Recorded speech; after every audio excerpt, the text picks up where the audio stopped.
ছোট কেকটা কাটতে ফেলি। ওকে কারণ সবাই যাবে। এই ছোট কেকটা কাটতে ফেলি। এখন বাসা থেকে তাসগুলোকে নিয়ে আসছে আমাদের। আচ্ছা ওরা ওরা কাট কামড় ঠিক আমাদের বাসা তাসগুলো। Happy birthday Sheela. Thank you. Cake ছিল কই আগে কো। চুলে তো মুখ দেখা যায় না। চুলে মুখ দেখা যায় না।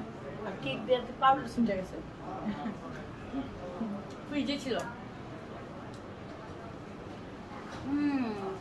দে আমি একটু খাবার দেই।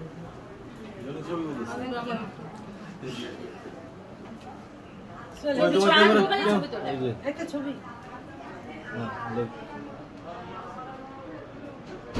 কার বার্থডে কেক কাটছে? আমি একটু বুঝো